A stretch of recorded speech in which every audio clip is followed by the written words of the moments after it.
If you don't know already, there's been a Steam experimental update for No Man's Sky, and it's been up for quite a few days. But I don't think we're going to get an update for a good few weeks. There's a chance that No Man's Sky will pull something out of the bag earlier, but I'm not too sure about that.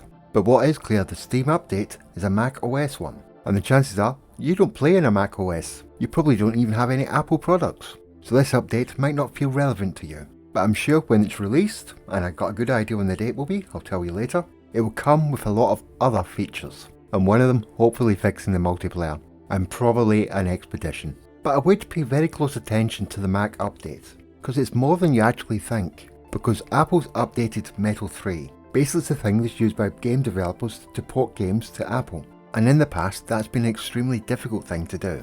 It's also interesting that No Man's Sky is at the centre of the whole campaign. You see, No Man's Sky used to be incompatible with Macs because of the Vulkan Graphics API.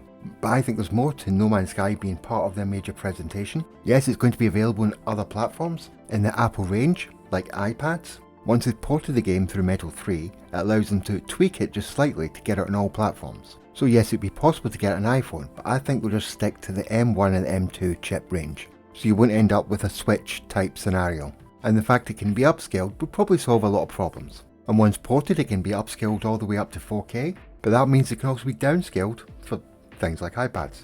But then there's the M3 chip that's due for release later in the year, and I think the M3 chip relates to the VR set that's coming very soon. The Financial Times has already done an article on it, of which the first half of the article is your usual journalist babble, but the second part of the article is more financial related. It talks about how many units they're going to sell in the first year, and explaining Apple's business plan of going in small and then blowing up a couple of years down the line. And yes, they've been planning this for quite some time, and quite a few of their apps are already AR and VR ready, but you're probably wondering, what's this got to do with No Man's Sky? Well, No Man's Sky is also a VR game, so what better game to put at the centre of a major launch? A game that was once impossible to run on a Mac, now can run on a Mac.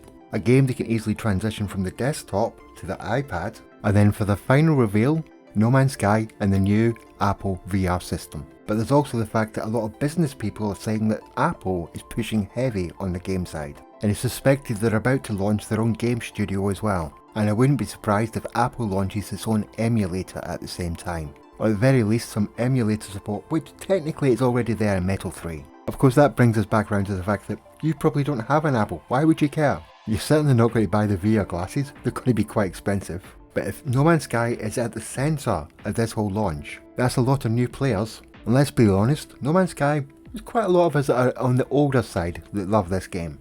So the demographic for Apple and No Man's Sky merges quite well. And if they do sell over 1 million VR glasses in the first year, that's a nice new revenue source for Hello Games. And also it means we're going to get a good few more years of support for this game. And lots more free updates. So when do I think the next update's going to be? Well, I don't know if it's going to be a big one, but there's a good chance it might be, but we shouldn't get our hopes up too high. And yes, this is my best guess, based on all the information that I can see at hand. And they did say every 6 to 8 weeks. I'd say the next update will be in the week beginning the 5th of June. I'm not sure if it will be at the WWDC 23 keynote, which is on the 5th of June, but it's very highly likely that it will be in that week. Because I can't see Hello Games not taking advantage of being in that stage, and not taking advantage of all the interest that will be in their game at that moment in time. But the one thing that keeps confusing me is, why is it in the Steam experimental branch? Why is an Apple game being tested on the Steam experimental? It's confusing me. I'm sure there's something else going on. But like you, I'll have to wait to June the 5th. I don't know if I'll stream the event. I don't know how many of you out there will be interested in such a thing. But I will be watching, and anything interesting happens, I will make a video and tell you all about it. I hope you liked the video, and if you did, hit that like and subscribe button, or on the bell thingy. And of course, thank you for watching. See you all later.